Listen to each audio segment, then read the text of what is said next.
Hey, what's up, Gabriel? How you doing, man? I'm doing good. You're live right now, Oh, just to let you know. hello. So you got a show tonight at the Looney Bin and tomorrow at the Looney Bin as well, right? And you did do yesterday, right? Yeah.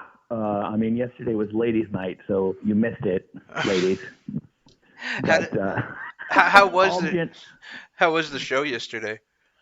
Actually, it was great. It was a lot of fun. Pretty good for a Thursday. People drink on Thursday in Wichita, I guess.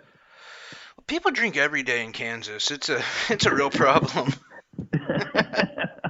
Not for me. Come on down. But No, that's great that there's a good turnout. A lot of people. A lot of times, especially it seems like the early shows, people get a little too rowdy. yeah, it can happen. It's definitely a fine line between, well behaved and drunk. Yeah, well, and especially I don't know if because of the Looney Bin has such like that. I don't know. It's kind of a small atmosphere about it, really personal atmosphere. People love. They feel like they've got a lot to add in onto comics bits, you know. Yeah, that is a funny thing. I guess it's because the comedian is sharing. It sort of feels like a very one-sided conversation. So people just are like, hey, here's something I thought, which it's weird because you don't go scream at a movie usually. Yeah, no, I've never been at a rock show or something, and someone grabs their guitar, is like, no, no, you need to do this note. This is the one. Well, yeah, and it's also like sometimes people are like, if I bring up like, oh, I have three children, and someone in the audience will be, how old are they? I'm like, well, either I was about to tell you, or that's not important to this joke. So either way, you know what I mean? I'll tell you what you need to know.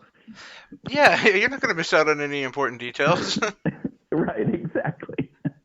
You've only been honing this joke for at least, a year, so like, don't worry Yeah, about it. exactly. Exactly. But yeah, it's true. It sometimes if a crowd's drunk, the show turns into like, it's like two guys walking into a bar, and then the audience is like, "My uncle owns a bar." Is that helpful at all? All right. Which is great, I think, in a sense that, comedy is still one of the few arts that people feel like they can be at a personal level with the comedians, but it still does, Oh, for sure. have its And even if problems. you, yeah, even if you don't, even if it, the drunk thing can be a problem, but it's kind of cool that with most comedy, after the show, the audience feels like they know that person very well. Uh, even if Yeah, even if it's not in real life, the version we showed them, it is sort of an intimate thing. no, that is true. Definitely. Which is, there again, it's great because there's that moment where you can actually connect with people, and most people that go, they're just going to, get away from their shitty job or whatever, and they want to be Right, taken exactly. away, and so it's great that that's there. Um, Yeah, and that's also why I don't I don't really talk about anything that important uh, because it's you know what I mean. I don't really want to know how the crowd feels about politics. I don't need them to know how I feel. So that it's nice to kind of take that. We have Facebook if we want to battle it out uh, it, before and after the show. But isn't that weird though? We're at this weird time where that's the immediate trigger, or that's the immediate divisiveness is politics. yes, I You think could say, oh, I don't, they don't need to know my stance on abortion, but it is right, down to politics, which is really weird. and I think I don't. Maybe there could have been a time. Maybe I wasn't around for it where it was. I guess like old, maybe like Johnny Carson or Jay Leno or whoever was president, they would have a bunch of dumb jokes about him. And I feel like it was sort of expected that, you know what I mean? Whoever's in charge is going to get some jokes taken at him. But it's when I watch people bring up political topics at comedy clubs, you can see the whole room just go, "Oh God, oh no," you know. Yeah, there are some people who can do it. I mean, it's a very fine.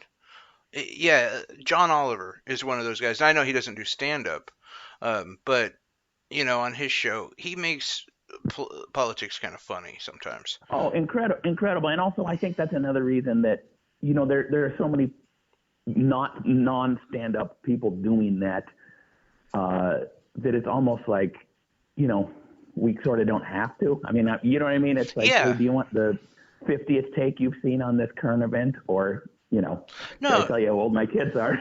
well, and also like how if you're doing more traditional stand up, you can't keep up with what's going on.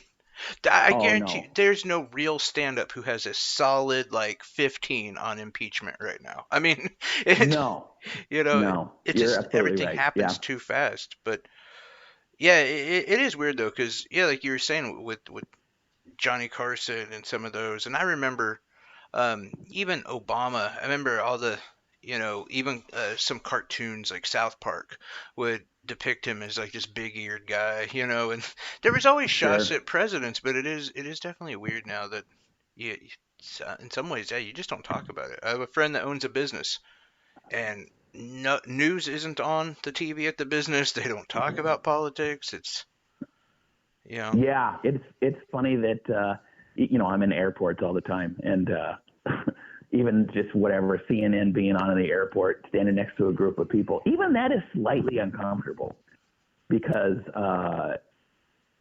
especially if one person's wearing sandals and the other one has a mega hat on, you're like, here we go, I think that's part of it too, right? I mean, because you travel all over, all over. I mean, how many pro-Trump people have you seen? How many anti-Trump people have you seen? Compared to how many people you just see in the middle, just don't give a crap. Yeah, I would say it's hardly on either side are advertising. You know, how they feel. But it's a wild time. But Yeah, I guess it's that's why everyone's drinking. it's just almost like we cater to like these small percentages that do actively care. I mean, I Yeah, do that a lot of politics and stuff, especially on this show and whatever, and we get into it. But I always laugh about how people will eh, they bow down to whoever their party is, and I think that's yeah, ridiculous. absolutely. It's absolutely ridiculous that the sort of almost sports fan mentality of blue versus red, and or whatever, and it is. Yeah, it's. I do think that there is. I guess the sort of silent majority of in the middle that's probably it's not as it's definitely a polarized country, but it's still not as polarized as we would think. Yeah, you're 100% right. I think that was a great way to put it too. Sports fan mentality. So, which is everyone can talk about that, but when you're writing comedy, Hmm. especially in a time like this where it is so polarizing, where do you draw inspiration from?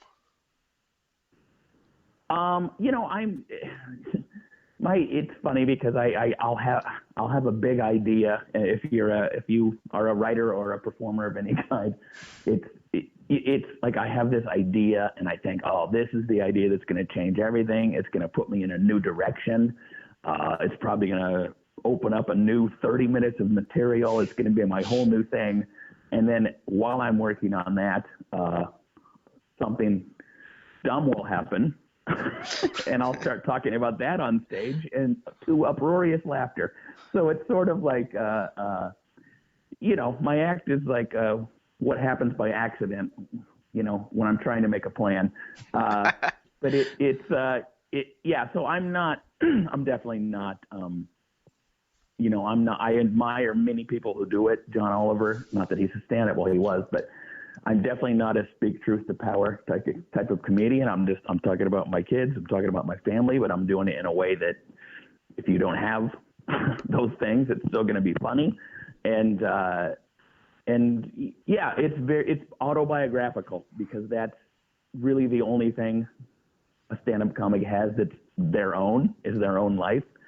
So that it's mostly autobiographical. Oh, cool. So most of it, in a lot of your material, um, comes more organically than some of the guys like I know like Mark Normand. He just Hmm. meticulously writes jokes. You just kind of let it happen, kind of thing. Yeah, it's there is some jokes being written, but it is also a lot of it is I tape every show and then afterwards I go, what was that thing I said to that person in the crowd? And then I listen back and I go, huh, that's pretty funny. I should expand on that. Oh, So a that's lot of it is cool. just it's things I riff in the moment that they don't always work again. It's hard to recreate that moment, but I mean, I'll just give you an example. Just I have a thing called Notes on my phone, Hmm. and it's just real shorthand of just little ideas I have, or okay, fabric softener, spring breeze, bottom shelf liquor, middle shelf shampoo, truth or dare, drink slower, just like little. Do you know what I mean? Yeah, that'll kind of like spark a refraction in your memory, and you're like, oh yeah, I got it. I Yeah, know. Yeah. yeah, and by the way, the fabric softener thing was because I walked into a radio interview, and this lady goes, "Are you married?" And I don't wear a wedding ring, not for any particular nefarious reason. I just don't. Yeah. And it's not really a compliment to say to someone, "Are you?" To look married isn't a compliment. But she's like, "Are you married?" And I was like, "Yeah," but like, how did you know? And she said, "You smell like fabric softener." And so that's why I wrote that down because I'm like, oh, okay. There's I guess. yeah, there's something there. Yeah, yeah, I Yeah, get. exactly. That's pretty cool. I definitely respect the hell out of you for being able to do that, like kind of reactionary comedy. Where people are gonna get a little bit of a kind of freestyle lines, and no show's gonna be the same. I don't know how you do that. You have to be so comfortable on stage. Yes, and look. It, I definitely have a plan and I have an act, but I'm okay deviating from that if it comes up because I've been doing it for almost 20 years and I figure something funny will come out of it. But I'm comfortable enough to take a risk or two, but I'm also not a crowd work comic. I don't just walk out and go like, "Where are you from? You got an ugly sweater. What's your job?" Sometimes those things come up, but that's never plan A. That's cool. Yeah, no, yeah, and that's kind of a. I don't know. I haven't seen very many comics that can do that really well. It's kind of. There's a few, and it's very impressive, but it's also the reason people don't want to sit in the front row. Well, that's what I was about to say. Like, usually you're just insulting people, which, I mean, yeah, it can be funny for the rest of people, but, in a way, you almost don't I want to do that. If you know who you're seeing, I mean, if you go see what's that guy, Roastmaster General? Who am I talking about? Oh, Jeff. Jeffrey Ross. Yeah, if you see Jeffrey Ross, you know what you're in for. But if you go to see Gabriel Rutledge, maybe you just got a babysitter. You're not one of my fans. You're just going to see a comedian, and you just walk out, and I go like, oh, those are the pants you wanted to wear. You know what I mean? It's like, hey, I'm $80 into this night already, and now I just learned I have shitty pants. You know what I mean? It's Right. like, Yeah. so No, I yeah. do think about that. You're 100% right. Yeah, I mean, if you're gonna go see someone like Rich Voss, you know that you need to, Sure. you're gonna Yeah. get shit on probably. Yeah, exactly. But people don't because Rich Ross has a ton of fans. But like I said, sometimes he's just the person at the comedy club that week. That's And true. so, Yeah. you go out and then you're like, oh my Lord. I think, well, I think, that's kind of.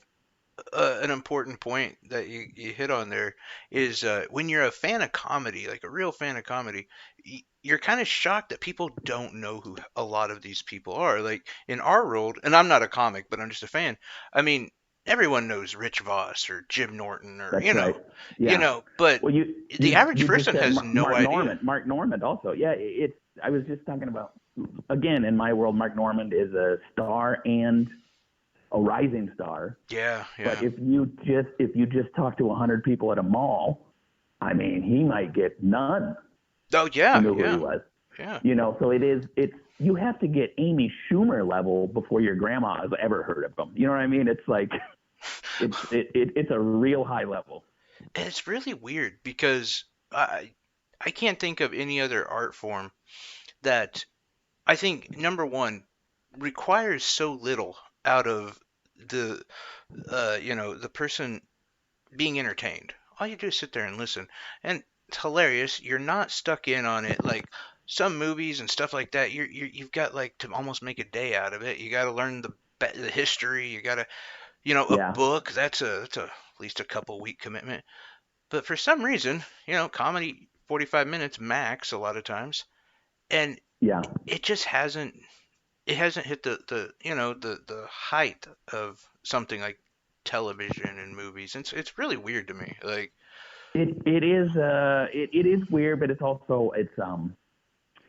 yeah, it's because the I don't know the average person they think a successful comedian, like I said, is maybe Chris Rock or something. Since that's the level of like huge specials, and they're in movies, they've had TV shows. If that's the level that we're all supposed to be at to be successful, that's what leads to people. After I headlined a sold out comedy club, hopefully, people afterwards will be like, "Good luck, hope you make it." yeah, And I'm like, I did make it. I don't live in Wichita. You know what I mean? I no, came here because they paid it's me, just people and want that's you what I here. wanted to do. Yeah, Yeah. that's why I wanted to do comedy is to make it my job. And I've been lucky enough to be on TV a couple times, but it's like, yeah, it is that weird thing where like no matter what level you're at, there's one above you that you're supposed to be getting to. So that can be a little frustrating at times. And Well, I suppose it's true in every entertainment. well, and I think it's interesting how like outside of, and I know he's kind of blacklisted, but like Louis C.K. and Mark Maron, most of the people that make Mm-hmm. it big on a TV show or because of a movie, like the TV shows or the movies kind of stink. It's not their best. I mean, they're Yeah. not that funny, they're not that good, but I mean, like you're saying, Chris Rock. Chris Rock's been in a ton of movies. They all kind of suck. I mean, No, it's true, and I'm a huge Chris Rock fan, but yeah, he hasn't really had a movie that is it's just not a thing he's done very well. Uh, and yeah, it is a weird. I guess there's that old Mitch Hedberg joke about um, when he got a little more famous, and they're like, "Can you act?" And he's like, "It's like asking a cook, can you farm?" right. You know, it's it's everything. If you hit a certain level of success in stand-up comedy, everything after that isn't about stand-up comedy. It's about what's your show. Do you have a script? Yes. Do you Yeah. act? What's the movie? And so all that's great, and I understand all that stuff. Your managers are looking to get a producer credit on a TV show because that's where the money comes from. It's not from 10 or 15% of what we make performing live. So I get that, but it's also like there's hundreds, thousands of people who are not doing that, who have just been performing and touring and getting funnier and funnier as the years go on. And we may not be household names, but to be honest, probably better than your favorite comedian, you know? Oh yes. Yeah. I remember, when I first got into doing radio and had the opportunity to interview comics. One of the first guys I interviewed was a guy named Alvin Williams, and Oh, I know Alvin, sure. oh, I did a little bit of prep on him, and I was like, who is this guy? I don't, again, I came into it very. arrogant. And I was like, Mm-hmm. I wish I was talking to like Mike Cannon or someone like that. Sure. Um, Sure. and I heard Alvin's stuff, and I was like, oh my God, this guy is killing it. Like, and I've Yep. noticed Brett Terhune, when I listen to your stuff off YouTube, like, I mean, just amazing sets you guys do. And yeah, it sucks that it's not as big out there. And I mean, it has nothing to do with talent or, ability, because you guys are amazing. Sure. And, although the two, I know Brent a little bit too, and I know Alvin, and Brent lives in Indianapolis. Alvin lives in, I think, Idaho or something. And I live in the Seattle area. And so that's one of the factors is you don't live there for show business reasons. Do you know what I mean? Uh, it's you know, Mm. in a sense, we're not really playing the game we're supposed to play because at some point you're supposed to move to LA or New York. And so that's part of it too. I do find that weird though, like in this day and age that you do have to relocate. I mean, most of the people who, like Bill Burr, huge guy, huge star. But I mean, most people that know him, it's because of his podcast and because of, obviously his stand-up, but and his cartoon Mm-hmm. and stuff like that. But it's not like He could they. move now. He could do that now. He could, I think Bill, he's at that level of success. He could move to Provo, Utah, and be fine. It's it's less true than it used to be. It's you can get big from. In fact, Brent Terhune has a satirical character he does Yes. on Yeah. Facebook that's huge. It's Ugh. it's massive. So it's like, I mean, I think he's gotten a lot of heat for that. So you can pop in different ways, and also I'm still a professional comedian. It's still a nice loophole in adulthood. Well, yeah. Uh, so it's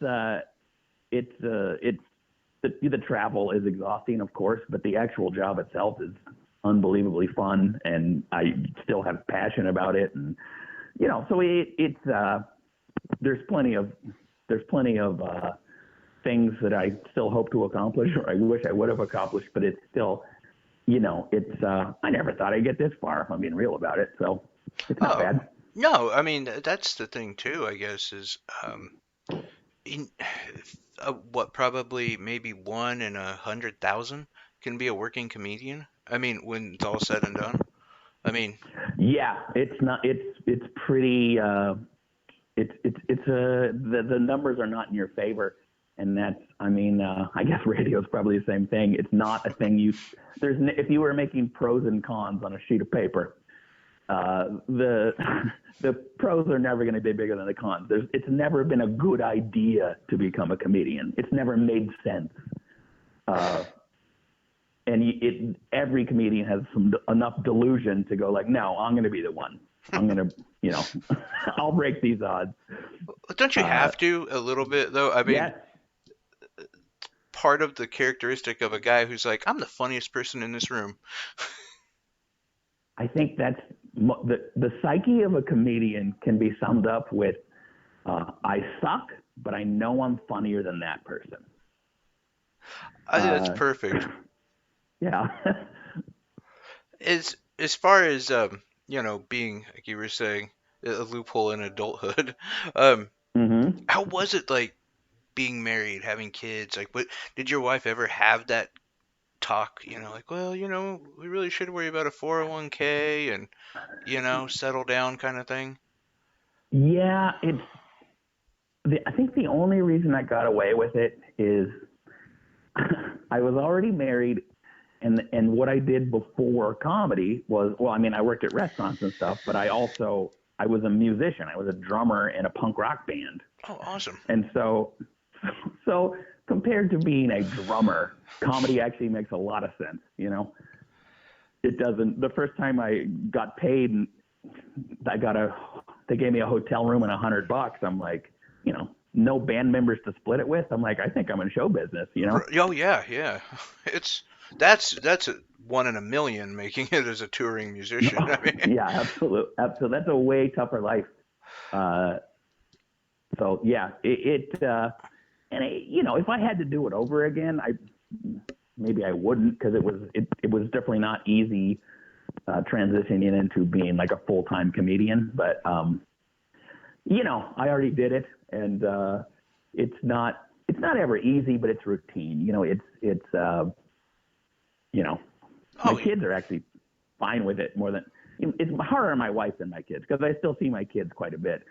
Because when I'm home, I'm home. But with my wife, it's like, if I'm see ya, you know, hmm. I'll do like FaceTime, and she looks like an embedded reporter in war torn Afghanistan, just you know, just just naked children running behind her. And then she's like, what are you going to do today? I'm like, well, not take two naps out of respect for your plight. But Yeah, yeah. Oh, yeah, I'm gonna go have some local cuisine and watch yeah, TV. Yeah. exactly.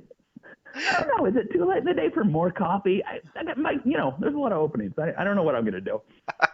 Yeah, no, I get that. Does she have a job, like a regular? She does. She's I guess You it's don't. called para. No, it's fine. She's like a para educator, which is like a teacher's assistant kind of person. Oh, my mom did that for like 30 years. It Oh, was, nice. yeah, it's a cool. It's really cool because, it kind of, except for they're basically teachers. They don't get paid They like it, are. but yeah. No, they certainly do not. But it's nice schedule wise. She's done when school's over, and uh, so it's nice that way. Yeah, yeah, and you pretty much, I mean, you're home during most weekdays, right? I Yeah, mean, yeah, a yeah. lot of them. So yeah, it's all right, man. It's certainly has its challenges, but I mean, I think sometimes comedians get too caught up in like how unusual we are. And you talk to a truck driver or a chef or a receptionist, and they're all not doing that great either. Well, I was gonna make that point when, I, kind of asked you the loaded question about no 401k, no. I mean, most people don't have those things. I mean, No, uh, no, that's absolutely true. And not only that, there's the sort of sad clown thing, mhm, especially when Robin Williams committed suicide, and mm, everyone talks. And yeah, that maybe, but like I said, I think there's just as many sad receptionists as sad clowns. I don't think performers own mental illness. I think that gets overblown a little bit, and maybe we just have more time to think about it because we only work for an hour a night. But yeah, no, I mean, I'm sure there's probably 100 Walmart employees just in this town that are ready to walk off a building. Like, yeah, exactly, exactly. It's anytime I want to complain too much about what I do, I think of how many people would immediately trade their lives for mine. oh You know yeah, what I mean? So it's like not in an arrogant way, but it's just like you have to be grateful on some level, and sometimes usually the money is okay, but it's occasionally ridiculous. It doesn't seem ridiculous because you get used to it, but it's like, a company will be like, will you come to our Christmas party for $2,000?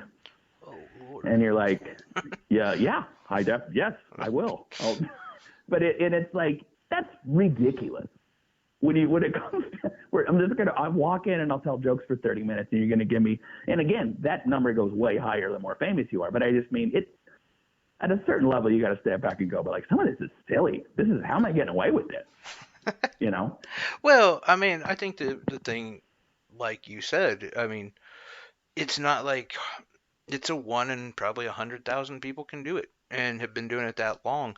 When you have the ability to craft jokes to even just work a room. I mean, the average person would get on a stage tonight at the loony bin and just freeze. I mean, such a Yeah, it really is people get terrified. Sometimes if you're at a non-traditional comedy venue and someone's going to introduce you, do you see them shaking? And yeah. they're just going to introduce you. They're just going to be like, turn off your cell phones. Please welcome your first comedian or whatever. And that really makes me realize like, oh yeah, I mean, what I do sounds like a nightmare to a lot of people. Oh yeah, you yeah. know? I have no idea how you do it. I played. music in a band, and I played guitar. I was terrified every time I like had to get on stage. Just Yeah. Well, I I definitely was. I was when I started comedy, definitely terrified for at least 6 months. You know what I mean? It took a long time, but and I'd be nervous when I played drums sometimes too. Just like, oh boy, I hope this goes well. This doesn't seem like our crowd, that kind of thing. Um, well, with that being said, though, which is why I can't imagine doing a comedy. Because yeah, when you're playing drums, it's already set. You know what you're playing. You know how you're supposed to mhm. play it. There's no change to that. And but you're up there, just your voice. That's it. Your voice and your brain. Yeah, I mean, and the thing about music is even if it's not going well, even if there's three people there and they don't like you, you still have the band and you still have the song. hmm And you know what I mean? Like we're doing this thing, we're playing the song. Maybe they don't like it, maybe they do, whatever. But the rejection in comedy is so personal. If they don't like it, they don't like you. It's not like, oh, this is a metal band and I don't like that kind of music. It's like, this comedian sucks. I'd hate them, you know?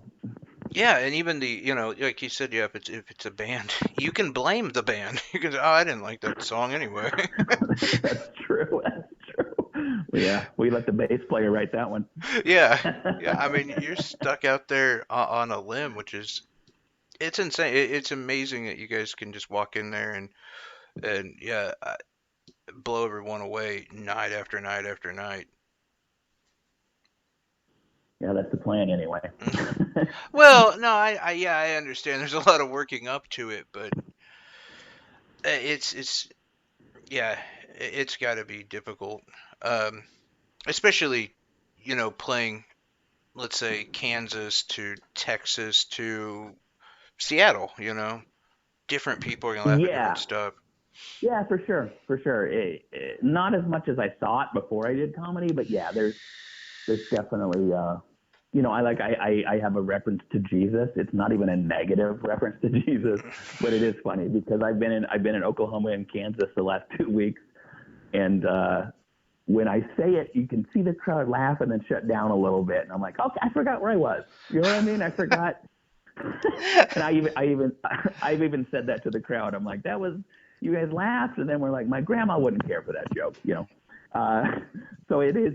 There are some cultural differences depending on where you are, and also, I went to Pakistan last year, so it's Wow. uh, for the troops, not our troops, but no, it Trying to wasn't. It help was, with morale. yeah, a gig's a gig. Uh, no, it wasn't. It wasn't for troops. It was for obviously English speaking people, but it was just in Pakistan, and that's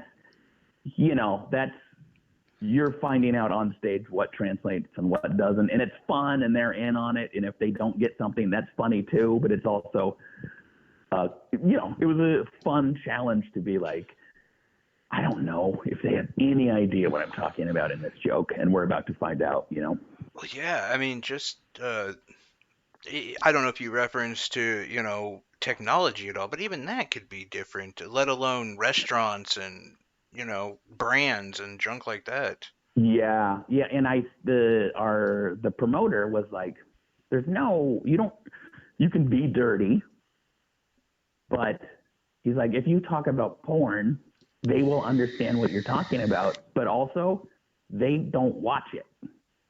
Oh, So do you know what I yeah, mean? Because yeah. they don't have an open internet. Oh, yeah. It's blocked.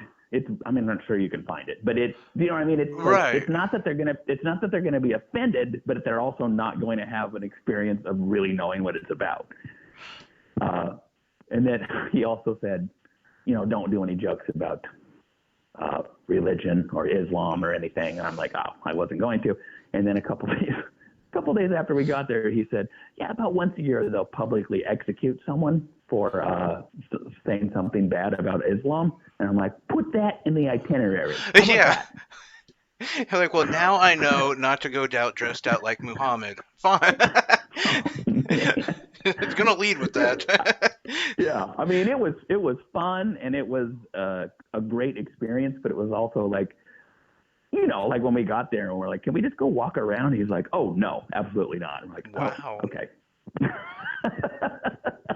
that's Not that we'd crazy. be, not that we'd be. I mean, we went out with him, and I took all these pictures with people who didn't even speak English. They'd just be like selfie, selfie, selfie, and I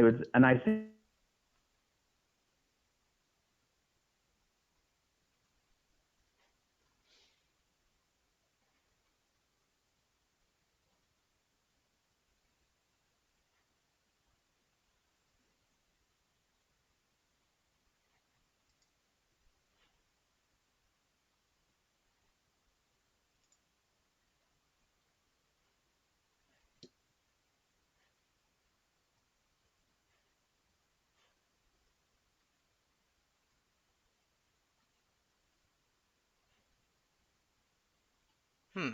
But it looks like we might have lost him there. Uh,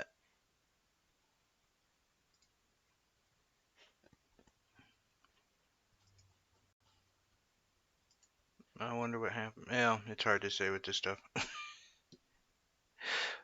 Well, and especially here at this studio, this is really seems like everything's fine on our end though. Well, anyway, that was Gabriel Rutledge. He's gonna be at the Looney Bin tonight, tomorrow. The early shows are at 7:30. Uh, or yeah, the early show is at 8, and late show is at 10:30, and the next night on Saturday at 7:30 and 10. You guys got to check him out. You can hear amazing comic, really really funny stuff. Thanks a lot for listening. See you later.